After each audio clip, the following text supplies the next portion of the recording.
Hey guys, Brady here with your daily tennis lesson, talking about angles today and specifically the benefit of hitting an angle volley.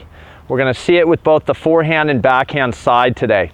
Couple things that jump out to me when we hit an angle volley. One, when I'm reaching out to hit the ball more cross court, the flight of the ball is always going to travel over the center of the net. So the net is lower in the middle and makes it easier for the ball to carry over the top of the net, okay?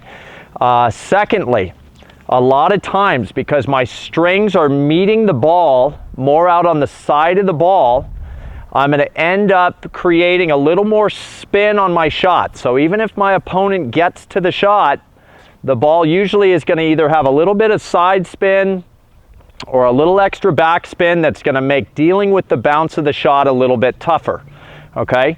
As you can see, when I'm in the middle of the court, you guys, and I'm working my volley straight through the court, not thinking too much about angle, my racket head is really moving directly forward. I'm trying to find the ball and I'm trying to put my strings directly through the back of the ball.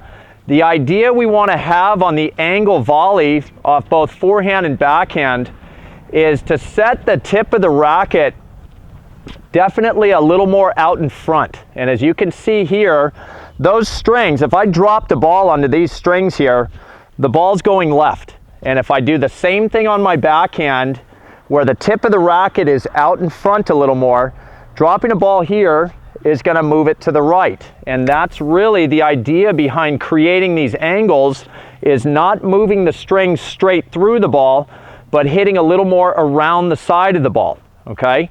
And to add to that, if my opponent is at the baseline and I am working a good volley through the court, I've got a chance to move them, but it's not going to be as magnified as if I angle the ball off the side and the opponent's on the baseline. They've got so much court to cover if I can angle off some good volleys, okay?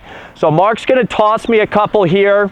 I want you guys really just closely to watch the position that my racket gets into to hit these angle volleys. You're going to see how far out the tip of the racket's going to go. All right, so here we go.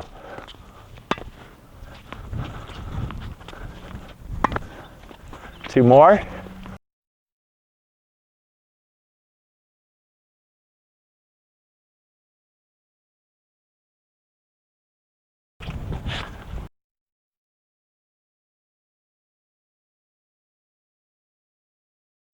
All right, so you guys can see, hopefully. We'll slow-mo one or two of those. The tip of that racket, I'm really trying to reach out to it so that the angle of the racket or the angle of the strings is really cutting the ball more off the side of the court. The other huge bonus of that, you guys, is you don't ever have to rely too much on power to hit an effective angle. The fact that I placed the ball off the sides of the court was what's going to be tough for my opponent to deal with. A lot of times, you know, we get around the net like this and we try to power these angles, and for what purpose? If the ball just lands on an angle, a lot of times it's a winner. So why do I need to hit a hard winner when I can hit a little more of a finesse winner? Okay, so let's go ahead and take a look at some of those, you guys, where you're going to see the result of the shot.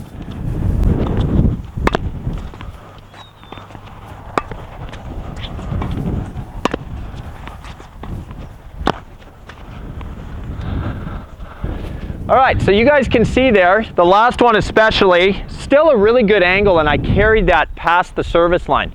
So I don't want us to confuse the idea of an angle volley with the fact that we need to maybe drop volley it. I think a lot of times that idea of an angle immediately flashes the signal to a lot of you club players that you're trying to hit a drop volley.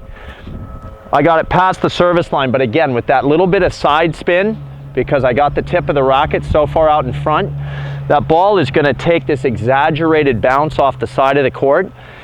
And again, it just makes it very tough for my opponent to track the ball down. And if they do get there, they're dealing with a little bit of a trickier, spinnier bounce. All right?